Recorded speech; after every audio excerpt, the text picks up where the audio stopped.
자, 그다음 요양보상부터 이제 살펴볼 부분들인데요.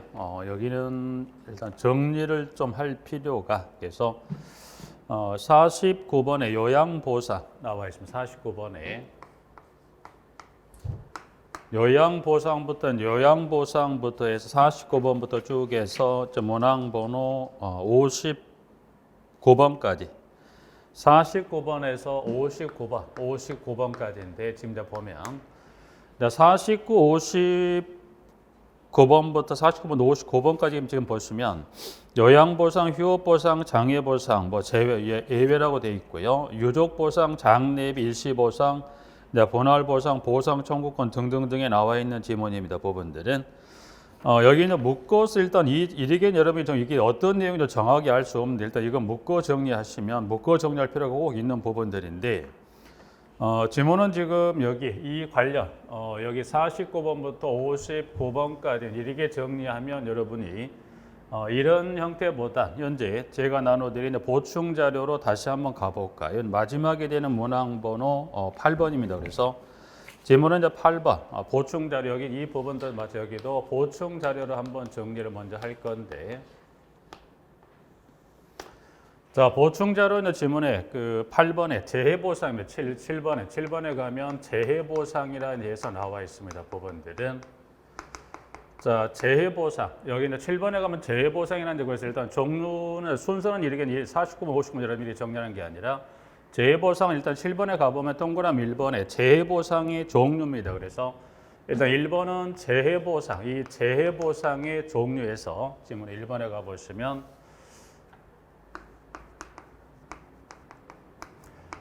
그럼 일단 이 근로기준법에 따른 재해보상의 종류는 몇 가지 보상인데 6가지입니다. 그래서 보시면 일단 1번에 일단 6가지 종류를 쭉 한번 먼저 볼게요. 일단 1번의 기억에 요양보상, 휴업보상, 장애보상, 유족보상, 장례비, 일시보상 했던 몇 가지 보상이 있다. 6가지 재해보상이다. 그래서 6가지는 지금 보신다. 지금 지문에 가보시면 기억번부터 쭉 해서 지금 보시면 마지막에 일시보상까지 뭐예요? 마지막 비읍에 일시보상까지 몇 가지? 6가지 일시보상, 여기까지 있으면 몇 가지가 6가지 재해보상의 종류가 있다는 걸 정리하시 일단 해서 6가지 일단 이것부터 정리를 한번 해보겠습니다. 정리를 해보죠. 6번째 일단 비읍까지 해서 기억 요양보상입니다. 요양보상을 보시면 근로자가 업무상 부상 또는 질병에 걸리면 사용자는 그 비용으로 필요한 요양을 행하거나 요양비를 지급합니다. 그래서 기억 요양보상 여기서는 그 중에 두 번째 휴업보상을 좀 주의하시면서 보죠. 휴업보상 A 사용자는 요양 중에 있는 근로자에게 그 근로자 요양 중에 평균 임금 얼마? 100분의 60의 휴업 보상을 합니다. 이제 그래서 니은의 A번 나와 있고요. B번. 자, B에 따른 휴업 보상을 받을 기간에 그 보상을 받을 사람이 임금의 일부를 지급하는 경우에는 사용자는 평균 임금에서 그 지급받은 금액을 뺀 금액이 얼마? 100분의 60의 휴업 보상을 합니다. 이제 그래서 두 번째 니은의 휴업 보상하고요. 그 다음 디귿의 장애보상, 그 다음에 리을의 유족보상. 장애보상은 별표 규정에 따른 금액을 지급하는 거고 유족보상은 평균 임금의 1001분의 장례비. 장례비는 이제 보시면 근로자가 업무상 사망한 경우에 사용자는 근로자가 사망한 후 지체 없이 평균 임금의 몇 일분의 91분의 장례비를 지급한다. 그래서 여기는 그 6가지 보상, 6가지 여기 보상, 6가지 중에 보면 여러분들이 여기는 6가지 중에 몇 번을 주의하실 필요가 있냐면 동그라미 니은번에 휴업보상 하나 기억하시고요. 그 다음에 보면 나와 있는 미음번의 장례비입니다. 그래서 그 다음 미음번의 장례비 일단 장례비를 좀 가져봐서 여기서 좀 하나 설명드려요. 미음의 장례비입니다. 장례비는 지금 이 근로기준법 재해보상 하나가 일때 장례비는 무슨 임금으로 지급합니까? 라고 봤을 때는 평균 임금의 몇 일분의 91분의 장례비를 줍니다. 그래서 장례비는 지금 임금은 평균 임금의 91분의 장례비를 지급한다고 해서 장례비 하나 정리했었고요. 장례비는 여러분이 어디서 또 한번 이거 내용은 다릅니다만 여러분들이 장례비 또 어디서 한번 보실 기회가 있을 거냐면 산재보험법에서 이제 보시면 산재보험법에 가면 이 산재보험법에 따른 급여 중에 이 산재보험 급여 중에 8가지 급여 중에 뭐가 있냐면 장례비가 있어요. 그래서 산재보험법에 가면 또 장례비, 물론 성격은 분명히 달라요. 그래서 일단 산재보험법에 가면 장례비는 여기 근로기준법의 장례비하고 산재보험 장례비 일단 등장 개수는 다르기 때문에 정리하는데, 일단 산재보험법의 급여 중에 뭐가 있습니까? 여기 장례비는 임금은 무슨 임금인가요? 평균 임금은 동일한데 기존 지급 일자가 좀 달라요. 다르다는 것은 근로기준법에 따른 재보상은 평균 91분을 주는데 산재보험법의 급여 중에 하나 장례비는 평균 임금이 몇 일분을 주나요? 121분을 준다는 거죠. 여러분들이 장례비만큼은 두 가지 구분해서 이게 등장이 근로기준법의 재보상인지 아니면 산재보험법의 장례비인지에 따라서 임금 기준으로 동일한데 뭐가 다르더라? 지급 일자가 다른 것에 대해서 그거 하나 꼭 구분할 필요가 있더라. 그래서 미음번. 자, 그다음에 비읍 일시보상입니다. 요양을 받는 근로자가 요양을 시작한 지 2년이 지나도 부상 또는 질병이 완치되지 아니하는 경우에는 사용자는 그 근로자에게 평균 임금의 1,341분 일시보상을 하여 근로기준법에 따라 모든 보상 책임을 면할 수 있다. 그렇다. 이제 그래서 이제 기역에서 미흡에 따른 총 몇 가지 6가지 재보상의 종류가 있는 것 중에 우리가 방금 봤던 니은번의 휴업보상하고 뭐는 좀 구분해서 정확히 정리하자. 장례비는 방금 이 두 가지 꼭 구분하셔서 정리해 두십시오. 부분들은. 자, 그리고 동그라미 1번에 그 종류 6가지 하고요. 그 다음에 2번에 보상식입니다.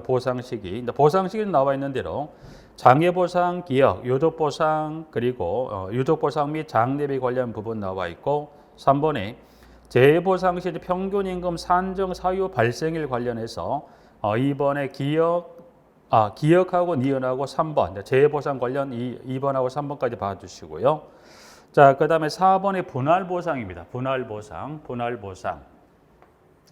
4번의 분할보상이라는 것을 이제 보시면 여기는 따로 여기 지금 이 재보상의 종류 이 6가지에 들어가 있는 보상이란 여기서 말하는 분할보상이란 무슨 말이냐면 분할보상이란 것은 6가지 기역에서 비읍해도 이 6가지 재보상 중에 일부 보상은 그걸 뭐 하겠다. 지문 그대로 이거 뭐 하겠다.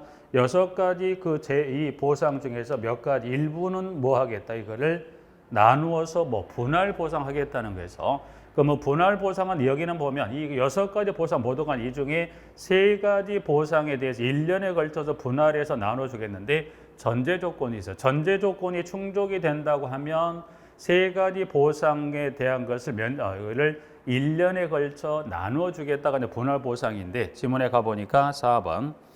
자, 분할 보상에서 사용자는 지급 능력이 있는 걸 증명을 하고 보상을 받는 자 동의를 받으면 장애 보상, 유족 보상, 일시 보상에 따른 보상금을 1년에 걸쳐 분할 보상할 수 있다. 그래서 분할 보상할 때 기억할 것은 6가지 재해 보상 중에 몇 가지가 해당되는가요? 3가지. 장애, 유족, 일시 보상이고 이거를 몇 년에 걸쳐 분할 보상할 수 있다. 1년에 걸쳐 분할 보상을 할 수 있다. 그래서 문항 4번 나와 있고요. 5번. 자, 그럼 여기는 지금 6가지, 이 6가지 보상 중에 장애 보상과 그리고 휴업 보상과 장애 보상 꼭 지급할 거냐. 그래서 예외적으로 이제 보면 5번에 자, 근로자가 중대한 과실, 업무상 부상 또는 질병에 걸리고 또한 사용자가 그 과실에 대해서 노동위원회 인정을 받으면 휴업 보상이나 장애 보상을 하지 아니하여도 됩니다라고 해서 5번 나와 있고요. 6번 보상 청구권에서 보상을 받을 권리는 퇴직으로 인하여 변경되지 아니하고 양도나 압류하지 못한다. 압류하지 못합니다라고 해서 나와 있고요. 7번. 7번에 다른 손해배상과의 관계라 그래서 보상을 받게 될 사람이 동일한 사유에 대해 민법이나 그 밖의 법령에 따라 이 법의 재해보상에 상당한 금품을 받으면 그 가액 한도에서 사용자는 보상 책임을 뭐하더라? 면한다라고 이제 해서 7번. 그리고 8번하고 9번, 8, 9번은 이제 보시면 고용노동부장관의 심사 중재 절차에 관해서 9번. 그리고 지금 8번하고 9번은 노동이라는 것은 고용노동부 장관이 지금 8에 따른 절차에 따라 심사 중재가 들어가지 않았다라면 그때는 누가 노동위원회에서 심사를 뭐하더라 중재할 수 있다는 그래서 9번. 그리고 마지막 10번. 사용자는 재해보상권의 중요소를 재해보상이 끝나지 아니하거나 재해보상 청구권이 시효로 소멸되기 전에는 관련 서류를 뭐더라? 폐기해서는 된다 안 된다? 안 됩니다라고 해서 나와 있는 부분이고요. 밑에 여백에다 하나만 적어볼 거. 하나만 적을 건 뭘 하나 적어볼 거냐면 재해보상 청구권에서는 하나 그 여백에다가 하나 적으실 것은 이 재해보상 청구권, 재해보상 청구권의 시효입니다. 시효. 그러면 이 재해보상 청구권의 시효는 몇 년이면 시효로 젖을 이 재해보상 청구권의 여기 청구권의 소멸시효. 그러면 이 재해보상 청구권의 소멸시효는 몇 년일까라고 봤을 때 여기 시효가 몇 년? 3년 하나만 좀 적어놓을까? 3년에서 재해보상 청구권의 시효는 몇 년이더라? 3년. 해서 하나 정리하시면서 일단 재해보상은 이렇게 좀 정리를 하실 필요가 분명히 있기 때문에 꼭 이렇게 정리할 필요가 있습니다. 그래서 1번부터 10번까지 이렇게 해서 재해보상 크게 하느냐 묶어서 정리를 하죠. 재해보상은 요 관계만 한번 좀 잠깐 설명드릴 때 여기 이렇게 정리하고 재해보상하고 여기만 잠깐 떼어와서 요거 하나만 잠깐 보완 설명 하나만 잠깐 드릴게요. 나중에 보면 여러분이 이 노무관리가 끝나면 뭘 하게 되면 사회보험이 있다. 사회보험에 가면 여러분들이 사회보험 중에 뭐가 있습니까? 산재보험법. 자, 그러면 산재보험법은 일단 그러면 산재보험법의 적용사업장은 어느 사업장에 적용합니까? 산재보험법은 모든 사업 또는 사업장에 적용한다. 근데 예외적으로 이 산재보험법이 적용 제외 사업이 있어요. 그러니까 여러분이 산재보험법 대한민국 모든 사업장에 다 적용되는 게 아니에요? 아닙니다. 왜냐하면 이 산재보험법이 뭘 두고 있냐면 이 산재보험법이 뭐더라? 적용 제외 사업의 규모를 법에서 4가지 사업의 규모라면 이때 산재보험이 적용되다 적용 제외됩니까? 적용되지가 않아요. 그러면 산재보험법이 적용이 제외되는 사업도 누구를 채용합니까? 근로자. 그럼 이 적용 제외 사업에서 일하려면 누구를 채용합니까? 근로자를 채용할 거고 이 채용된 근로자가 혹시 일하다가 어떻게 돼요? 사망했다면 어떻게 돼요? 산재보험법 적용을 받지 못하니까 그럼 이때 근로자는 어떻게 돼요? 산재보험법 적용을 받지 못한다? 그러면 근로자에 대한 이 보상은 어떻게 처리할 거냐? 그래서 이 산재보험법이 적용 제외되는 사업에 있어서는 무슨 법에 따라 보상을 합니까? 지금 봤던 근로기준법에 따른 재해보험 이와 같은 6가지 중에 하나에 해당한다면 이때 이 근로자에게 지급한다는 거죠. 그래서 일단 여기 있는 재해보상은 이런 관계는 산재보험법이 적용이 된 게 아니라 적용 제외 사업장에 있어서 근로자가 기업에서 비읍에 해당되는 사입에 해당되는 그때는 뭐 하더라? 보상을 합니다. 그럼 이때 재해보상은 누가 해주는 거예요? 사업주가 보상하죠. 사업주가 보상한다고 그랬었고요. 여러분이 기억을 잠깐 되살려보면 뭐가 있었냐면 근로기준법에 따라 우선 다른 채권의 우선 변제가 인정되는 채권이 몇 가지가 있었냐면 2가지가 있었는데 그 중에 하나 뭐가 있었던가요? 지금 보게 될 재해보상금이죠. 그래서 재해보상금은 다른 채권에 대해서 뭐 하더라? 우선 만약 근로자가 어떤 이 6가지 하나에 해당이 돼서 이 재해보상금을 주려고 하는데 채권의 순위에 밀려서 못 주는 일이 있어도 된다? 안 되기 때문에 법에서 근로기준법 우선 변제는 재해보상금은 다른 채권 우선한다고 이제 정리했던 부분이 하나 있었고요.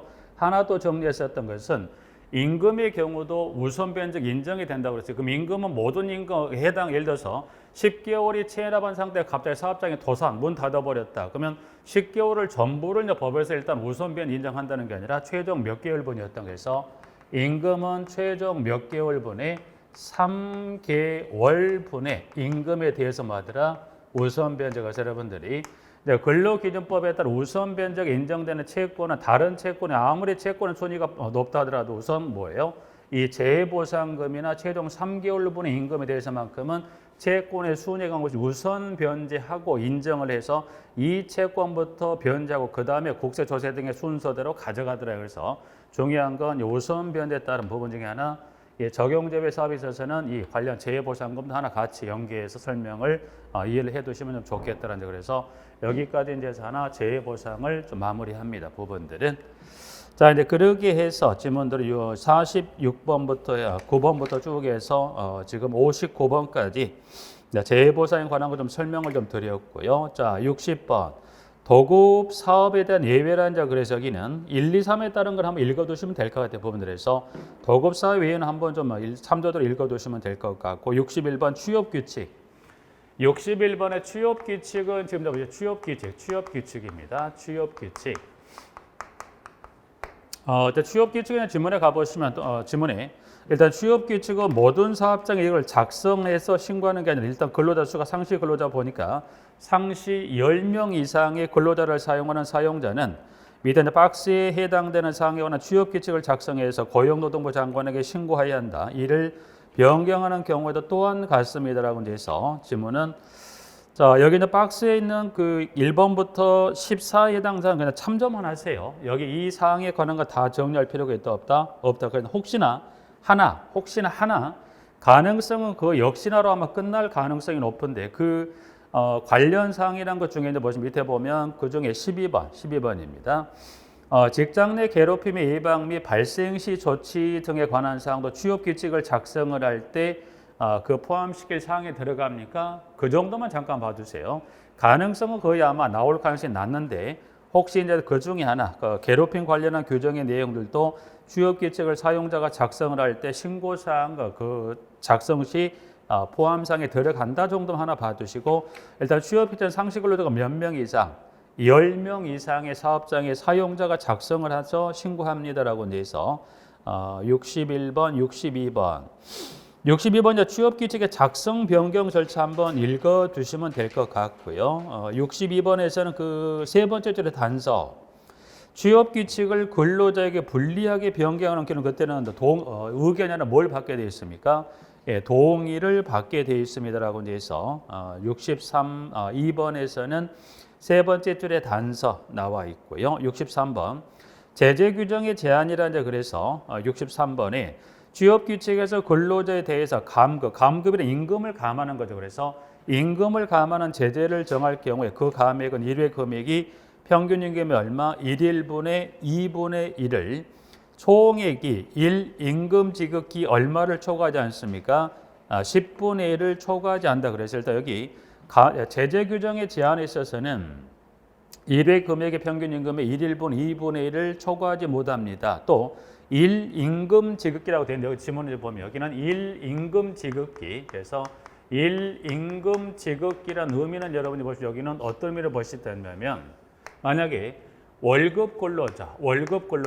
그러면 월급 근로자의 경우는 1 임금 지급기 얼마를 초과하면 된가요? 10분의 1을 초과해서는 된다. 초과해서는 안 된다고 그랬어요. 그러면 월급 근로자에 있어서 1 임금 지급기나 이러면 뭐냐면 여기는 1개월의 이 급여 중에 얼마를 넘어가면 안 돼요? 10분의 1, 즉 한 달 급여 이 한 달 급여 기준에 있을 때 얼마를 넘어가면 안 돼요? 그 1개월간의 급여 얼마를 10분의 1을 초과하지 않은 범위에서 감급의 제재 규정을 정할 수 있다는 거죠. 의미만 이해하시면 되는 거니까 여기서는 1 임금 지급기죠. 지급기란 것은 월급 근로자라면 1개월이겠지. 만약에 주급 근로자라면 몇 주간에 1주간의 그 급여 얼마를 10분의 1을 넘지 않습니다. 그래서 의미는 그렇게 해서 1 임금 지급기 얼마를 초과하면 되나요? 10분의 1을 초과하지 않습니다라고 63번 나와 있고요. 64번, 65번. 64번은 보면 그 단체 협약과 취업 규칙이 충돌했을 때 그래서 취업 규칙은 법령에 해당 사업 또는 사업자의 경우에 단체 협약 어긋나서는 된다 안 된다? 안 된다.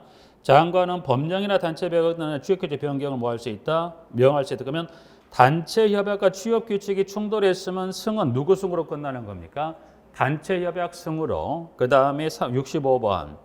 취업 규칙에 정하는 기준에 미달한 근로 조건을 정한 근로계약은 그 부분에 관하여 무효를 한다. 이 경우 무효를 하면 뭘 따릅니까? 취업 규칙에 정한 기준에 따른다. 그러면 취업 규칙하고 근로계약이 충돌하면 승은 누구 승으로 끝나는 겁니까? 여기는 취업 규칙 승으로. 그러면 하나의 사업장에 뭐가 있다? 근로계약이 있고 취업 규칙이 있고 단체 협약이 있을 때 우선순위는 뭘 가장 우선하겠더라?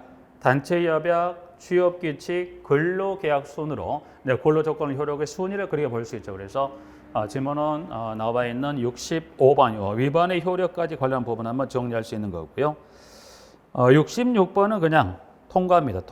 통과해서 근데 넘어갑니다. 66번은 자, 67번 직장 내 괴롭힘의 금지에 관련해서 67번에 보면 지문에 사용자 또는 근로자는 직장에서의 지위 또는 관계 등의 우호를 이용하여 업무상 적정 범위를 넘어 다른 근로자의 신체적 정신적 고통을 주거나 근무 환경을 악화시키는 행위를 해서는 된다 안 된다? 하여서는 안 된다. 그래서 박스에 가보니까 1번부터 7번까지에 관한 규정이 있습니다. 부분들은 여기는 쭉 읽어보면 그냥 다 이해가 되는 부분인데 이거 이제 박스 처리한 곳 이 관련 박스 중에 동그라미 그 지문의 3번을 볼까요? 3번입니다. 3번.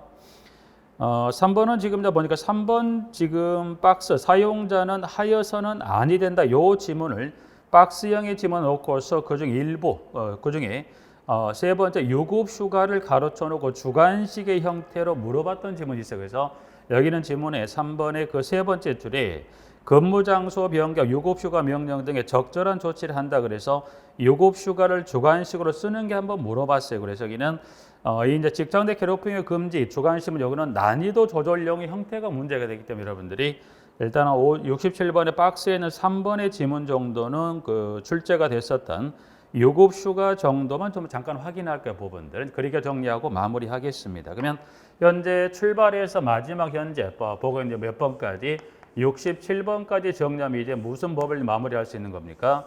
근로기준법이 마무리가 되고 67번까지 해서 마무리하고요. 이제 그 두 번째가 되는 두 번째 남녀 고용 평등과 일 가정 양립 지원에 관한 법률입니다라고 해서 여기 좀 몇 가지를 한번 볼까요? 부분들은 그래서 두 번째 노무 관리에 관한 법령의 두 번째를 보시죠. 자, 두 번째 이제 법률명이 보니까 두 번째 남녀 고용 평등 일 가정 양립 지원에 관한 법률이다라고 이제 되어 있죠. 부분들에서 두 번째로 법률명이 좀 깁니다. 뭐 줄여서 이거를 남녀 고용 평등법에서 이게 그렇기 때문에 일단은 뭐 줄여서 남녀 고용 평등법이라고도 부릅니다. 법률이 길게 되는 명칭 보시면 되고요. 법률은 시험을 이렇게 줄여서 물어보지 않습니다. 길게 남녀 고용 평등은 일가정 양립지는 법률이다. 그래서 기니까 좀 제가 줄여서 이걸 약칭 이렇게 법에서는 이게 부르기도 한다라고만 봐주시면 되고요. 뭐 법률명을 쓰는 문제는 나오지 않는 거니까 이제 그러니까 줄여서도 부른다더라 이제 봐주시고 여기는 이제 가장 첫 번째 시작이 된 이 관련 법률에 따른 규정들이 나오는 게 이제 보시면 여기도 보면 성희롱 예방 교육 관련한 지문들부터 좀 출제가 이제 문항이 나와 있는데 양가로 1번에 가볼까요? 자, 이제 직장 내 성희롱 예방 교육 등이다. 그래서 동그라미 1번에 사업주는 직장 내 성희롱 예방을 하고 성희롱을 예방하고 그 근로자가 안전한 근로 환경에 일할 수 있는 여건을 조성하기 위해서 직장 내 성희롱 예방을 위한 교육을 매년 실시한다. 그리고 관련 그 기록은 몇 년간 보관합니까? 3년에서 여기 양가로 1번에 동그라미 1번에 교육에 관한 주기는 매년 합니다. 매년 한다고 그랬고 해서 교육은 매년 실시한다. 그리고 관련 교육은 여기는 하고 이 관련 교육을 몇 년간 보관합니까?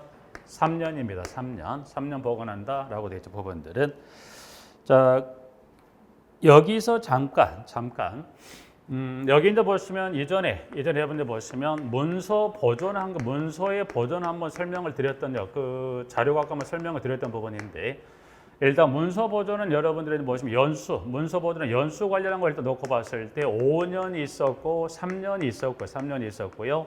2년의 보존에 따른 총 3가지 문서 보존이 있었어요. 그래서 그때 이제 정리는 5년의 보존의 연수 2가지를 정리했었고요. 그 다음에 2년의 이제 보존에 관련한 건 여러분들하고 한 3가지 정도 관련법에 따른 걸 정리했었어요. 부분들을. 그러면 자 문서 보존의 연수를 물었어요. 여러분이 5년, 3년, 2년인데 몇 년은 버려버리자? 3년은 버리자. 왜냐하면 굳이 3년까지 할 것이 왜 5년짜리 2하고 2년짜리 3개를 정리한다면 혹시 어느 관련 법에 따른 문서명의 연수를 줘도 연수는 몇 년이더라? 3년. 마찬가지 그럼 현재 남녀가 관련 이 법률에 따른 이 법률을 준비되면 이 법률에 따른 성희롱 예방 교육의 관한 기록은 몇 년인가요? 3년. 근데 여기는 이 관련 법령에 따른 이 남녀 고용 평등법에 관련 이 지금 관련 기록은 이 성희롱 예방을 포함해 총 6가지에서 그 문서명의 종류가 몇 가지가 있다? 6가지 중에 이제 하나 성희롱 예방 6가지에 포함이 되는데 혹시 여기서는 언급이 되지 않은 어떤 문서명을 줬어요. 여러분이 무슨 법이라고 준다면 남녀 관련 이 고용평등법을 좀 여러분 6가지 중에 어떤 문서명을 주어도 연수는 몇 년으로 가면 돼요? 3년으로 가십니다. 그래서 그 중에 출제관 2번 여기서 물어본 게 아니라 문서 보존에 관한 파트에 따라 요것만 할 때 와서 성희롱 예방 교육을 물었던 지문에 그러면 여기 3년은 나와 있는데 3년은 이 성희롱 예방 교육에 관한 거 이것뿐만 아니라 이걸 포함해 총 몇 가지가 있다. 이 법률에 따른 것 총 몇 가지가 있다. 6가지인데 그 중에 어떤 걸 여기 문서를 이체시켜가도 문서 보존은 몇 년으로 갑니까? 3년. 그래 예정될 것 같기 때문에 일단 설명을 잠깐 드린 거고요. 2번 읽어봐. 2번 그리고 3번 그리고 4번에서 4번 박스 내용을 한번 읽어두시면 될 것 같고요. 부분들은 여기서는 같이 좀 확인하고자 하는 것은 4번 2, 3, 4 한번 읽어보시면 될 것 같고 여기서 같이 확인할 것은 문항 5번입니다. 5번에서 5번 규정에 따른 관련 교육 규정을 잠깐 확인할 건데 자 5번에 가보죠. 1 및 2에 따른 성희롱 예방 교육의 내용, 방법, 횟수 등에 관한 사항은 대통령령으로 정한다. 그래서 자 박스에 가보니까 여기 교육은 얼마의 주기라고 그랬어요? 매년 합니다. 그러면 매년 1년에 한 번을 꼭 해야 된다. 그럼 1년에 몇 번을 해야 될까라고 했을 때 그 박스에 가보니까 동그라미 1번 사업주는 직장 내 성희롱 예방 교육을 연 몇 회 실시합니까? 연 1회 이상 실시한다는 그래서 박스 내용이 1번 하위 법령이 0에서 동그라미 1번 하고요. 2번은 포함사항입니다. 포함사항 봐두시고 여기는 5번의 박스에 있는 지문 중에 동그라미 3번입니다. 3번은 교육 내용은 그래서 교육은 어떤 형태로 이 성희롱 예방 교육을 실시할 건지 그래서 3번에 2가지 나눠서 한번 볼게요. 부분들은 나눠 본다는 걸 지문에 봤을 때 동그라미 3번에 가보시면 1항에 따른 예방 교육은 사업의 규모나 특성을 고려하여 직원 연수, 조회, 회의, 인터넷 등 정보통신망을 이용한 사이버 교육 등을 통하여 실시할 수 있다. 여기 보시면 교육을 실시할 수 있다는 데서 얘기는 사선으로 여기까지나 끄면 자 그러면 3번에 따라 이 등등등에서 교육을 할 수 있다는 것은 이때 3번의 교육 이와 같은 방법으로 교육을 했다면 이때는 성희롱 예방 교육을 한 것으로 인정을 한다 안 한다? 한 것을 인정을 하겠다는 거예요. 그런데 이 사선거든 뒤쪽에 가보니까 단서가 있네요. 자 단서가 가보니까 다만 지금 교육 자료 등을 배포 게시하거나 전자우편을 보내거나 게시판에 공지하는 데 그치는 등의 근로자에게 교육 내용이 제대로 전달되었는지 확인하기 곤란한 경우에는 그 예방을 한 것으로 보지 않는다. 그래서 여기는 현재 3번의 단서. 그럼 여기 3번의 뒤쪽에 있는 이와 같은 단서에 따라 실시됐다고 한다면 이때는 성희롱 예방을 한 것으로 인정을 한다 안 한다 봐도 여기는 인정하지를 않는다. 그래서 교육은 3번에 사선으로 나눠도 여기 이전 이 형태만 교육을 한 것을 인정을 하겠다는데 단서에 따라 실시된 이런 형태의 교육은 성희롱 예방을 한 것을 인정을 한다. 인정하지 않겠다는 거에서 2가지 나눠서 하나 확인했었고요. 자 연계해서 하나 더 같이 볼게. 문항 4번입니다. 4번. 자 문항 3번하고 4번까지 보세요. 4번은 지금 지문에 가보시면 4번에 뭐라고 되어 있냐면 자 2항 및 3항에도 불구하고 다음 각 호의 어느 하나에 해당하는 사업의 사업주 그러니까 4번의 이 교정은 모든 사업장에 다 적용된다는 게 아니라 4번에 현재 교환의 문항 지문 그대로 갔을 때 4에 해당되는 사업장의 규정은 1의 사업장 또는 2의 1 또는 2 중에 하나에 해당되는 사업장이라고 이 사업장에 해당이 적용되는 거니까 여기는 모든 사업장이 아니라 이 2가지 중에 하나에 해당하는 사업장이라서 사업장 규모부터 먼저 볼까요? 1번은 상시 10명 미만의 근로자를 고용하는 사업이라면 2는 사업주 및 근로자가 남성 또는 여성 중에 어느 한 성으로 구성된 사업이라면 해서 1 또는 2에 해당되는 사업이라고 해서 다시 문항 4번으로 가보시면 자, 사업의 사업주는 2항 1호부터 4항까지 내용을 근로자가 알 수 있도록 교육자라 또는 홍보물을 모아들아 게시 배포하는 방법. 그러면 여기는 1 또는 2에 해당되는 사업에 해당하는 밑에는 이 중 하나이다 밑에는 홍보물을 게시하거나 또는 홍보물을 배포입니다. 그러면 홍보물 게시나 배포하는 방법을 했다 밑에는 성희롱 예방교육을 한 것으로 인정을 한다 안 한다? 인정을 한다는 거예요. 자, 좀 전에 여기 단서에 따른 경우도 뭐가 있었어요? 홍보물 게시 배포 방법 인정을 한다 안 한다? 안 한다고 그랬어요. 근데 여기는 모든 사업장이 이 홍보물 게시법을 인정을 한다는 게 아니라 방금 봤던 1 또는 2 중에 하나에 해당하는 사업장이라고 한다면 그때는 예배대로 뭐더라? 홍보물을 게시 배포하는 것도 성희롱 규정을 한 것으로 뭐 하겠다? 인정을 하겠다는 게 부분들.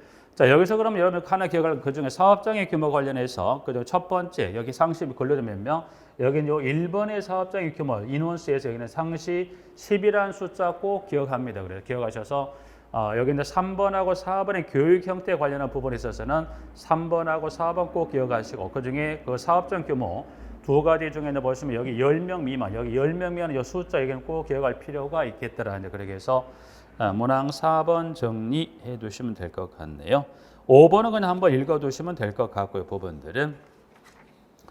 자, 그다음 양가로 2번입니다. 2번에 이제 가보시면 여기도 양가로 2번에 여기도 그 위탁에 관한 성희롱예방 교육 위탁입니다. 그래서 양가로 2번은 위탁에 관한 규정인데 위탁입니다. 위탁.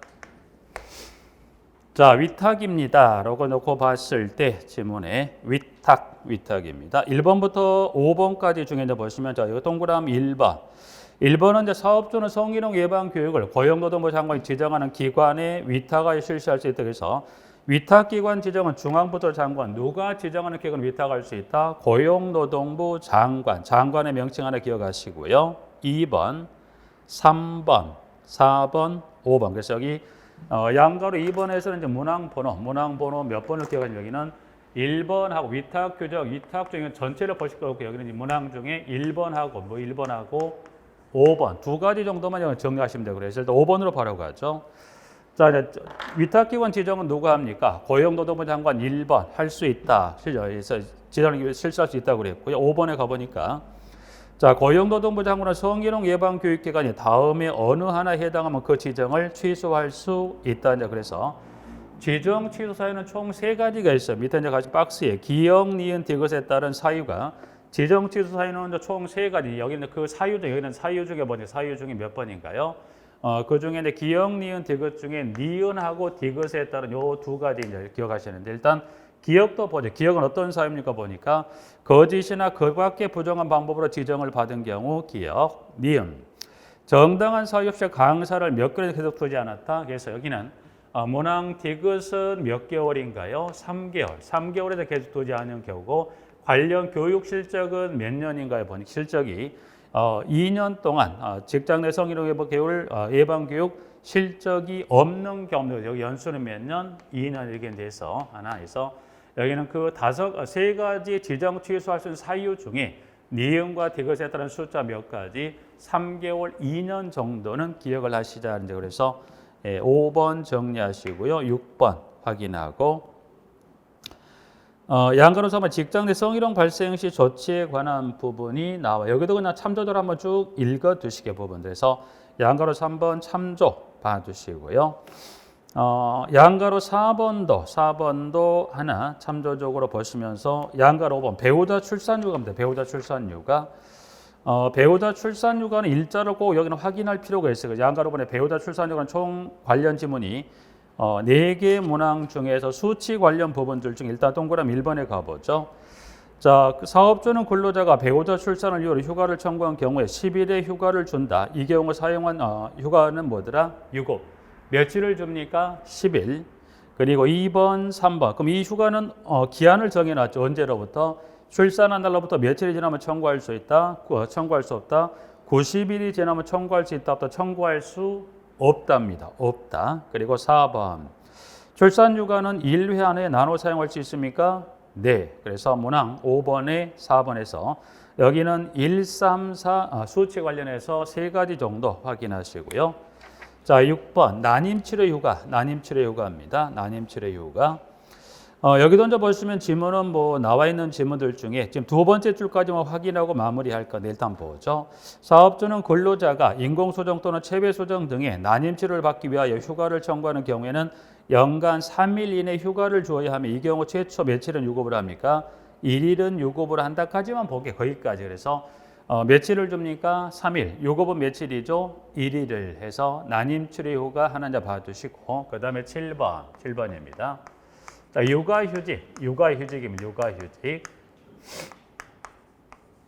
육아휴직은 사업장에 출근하지 아니하고 육아휴직 쓰는 걸 뭐라고? 육아휴직이라고 그렇죠. 그래서 일단 문항 1번의 대상입니다. 그러면 육아휴직을 들어갈 수 있는 근로자 대상을 보니까 좀 대상은 이렇게 좀 정리해놨네요.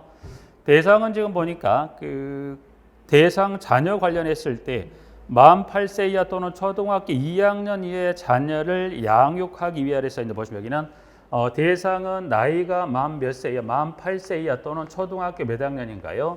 2학년 이하의 자녀인데 자 여기서 하나 추가할 게 있어요. 육아휴직 이번에 이 교재 대상 중에 하나 새로 신설이 된 게 뭐가 신청? 그 단서 교재 신설 교정에 빠졌었는데 육아휴직은 분명히 육아휴직은 이와 같은 나이와 학년에 해당되는 자녀가 있을 때는 육아휴직을 쓸 수 있습니까? 네. 근데 대상 중에 이번에 새로 하나 신설이 된 게 이 대상 중에 하나 뭐가 됐냐면 새로 신설된 교정이 누가 됐냐면 누구냐면 임신 중인 여성 근로자도 뭘 쓸 수 있습니까? 육아휴직을 쓸 수 있어요. 네. 그래서 일단 대상은 80, 이 대상의 자녀도 기억할 필요가 좀 새로 신설이 된 임신 중 여성 근로자 육아휴직을 사용할 수 있다 없다? 쓸 수 있다. 그래서 단서 하나. 임신 중 여성 근로자 단서 요건 요거 하나 좀 기재해 놓을까 부분들은 그래서 여기서 빠진 것 같아 보니까 빠졌습니다. 그래서 임신 중 여성 근로자 육아휴직을 쓸 수 있다 없다? 있다. 이 집은 이제 들어가서 일단 여러분 임신 중 여성 근로자하고 이와 같은 대상의 자녀가 육아휴직 허용합니까? 한다. 근데 밑에 있는 박스를 가보니 꼭 허용한다는 게 아니라 단서 규정을 두고 있어. 밑에 가보니까 박스에 육아휴직을 시작하는 날의 전날까지 해당 사업에서 계속 근로 기간이 몇 개월 미만, 6개월 미만인 근로자가 신청하는 경우는 그때는 허용하지 않습니까? 허용하지 않다. 그래서 육아휴직은 이와 같은 대상에 있으면 허용을 하는데 그 전날까지 계속 근로 기간이 몇 개월 미만, 6개월 미만이면 허용하지를 않습니다. 그래서 여기는 보면 이와 같은 대상이다 해서 여기를 허용하는 게 아니라 제외가 일단 허용을 하지 않는 경우가 있다. 그래서 여기는 허용하지 않습니다. 네, 허용하지 않는 건지 보니까 전날까지 근로기간이 몇 개월 미만이더라? 6개월 미만에서 6개월 미만인 경우는 허용하지 않다. 여기까지 같이 좀 묶어서 일단은 대상에 관한 규정 하나 정리하고요. 자, 밑에 이제 보면 기간은 얼마 기간인가요? 1년. 1년입니다. 그래서 문항 2번 1년으로 합니다. 그리고 2번 그리고 3번하고 4번. 4번은 그 두 번째 줄의 중간에 육아휴직 기간은 근속 기간에 포함한다 제외한다? 포함합니다. 그래서 문항 4번, 5번. 자, 기간제 근로자 또는 파견 근로자 육아휴직 기간은 관련법에 따른 사용 기간 또는 근로자 파견 기간에 산입하지 않습니까? 산입하지 아니한다. 의미는 동일한데 이제 보시면 의미는 동일한데 기간에 산입하지 아니한다고 되어 있죠. 그래서 산입하지 아니한다라고 되어 있는데 글쎄요. 여기 이제 보면 법에서 바꾸는 거 큰 의미는 없겠지만 산입하지 아니한다.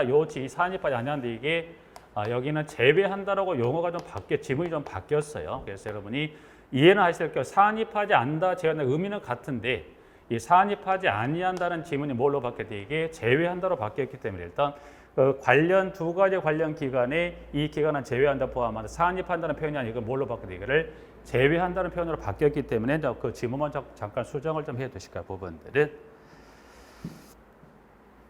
지금 보고 계신 여러분들이 지금 보는 이 노무 관리에 관한 걸 보고 있고요. 노무 관리가 끝나면 또 뭐가 있냐면 사회보험이 있는데 노무나 사회보험은 여러분이 사회보험 같은 경우 보면 사회보험 같은 경우는 기본서 책이 기본서가 출간이 되고 2022년 9월 뭐 넷째 주도 거의 이제 시험을 보니까 이 노무 관리나 사회보험 기본서가 출간이 돼서 끝나는 게 아니라 기본서가 책이 출간이 됐다 하더라도 언제까지 계속해서 바뀐가요? 요 노무 관리나 사회보험 같은 경우는 사회적인 어떤 상황하고 이 상황 여건하고 연동이 되기 때문에 개정이 수시로 돼요. 수시로 되기도 하기 때문에 여러분들이 일단 노무 관리나 사회보험 여러분들이 기본서 물론 수업을 하시는 중에 이제 일부 수정을 바뀌는 것도 있겠지만 출간이 되고 나서 언제까지 그 사회적인 상황 여건에 연동된가요? 이게 있기 때문에 여기는 이 노무나 사회보험 언제까지 전체 개정을 확인해 두셔야 돼요.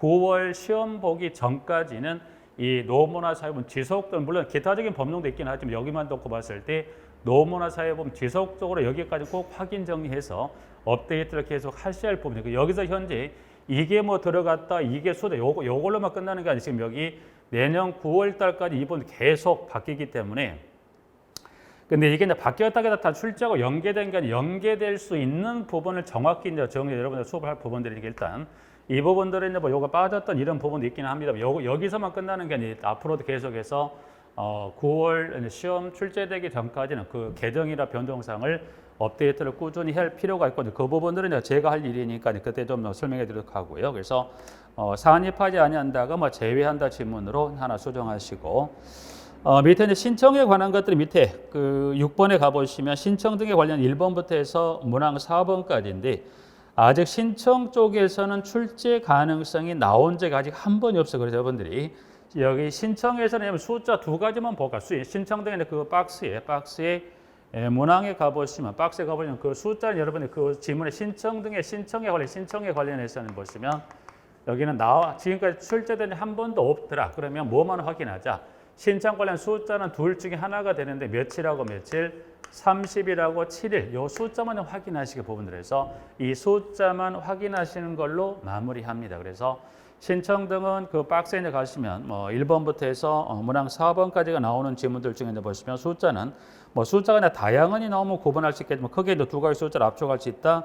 그 숫자는 며칠하고 며칠, 30일하고 7일이 나오니까 이 정도만 확인하시고 마무리할게 부분들에서 중요도를 띈 수치가 아니기 때문에 간단히 두 개만 정리하시도록 하겠습니다. 부분들은 이번 시간은 육아휴직까지 좀 살펴보고요. 쉬었다가 다음 시간에 8번에 육아기 근로시간 단축부터 다음 시간에 살펴보시겠습니다.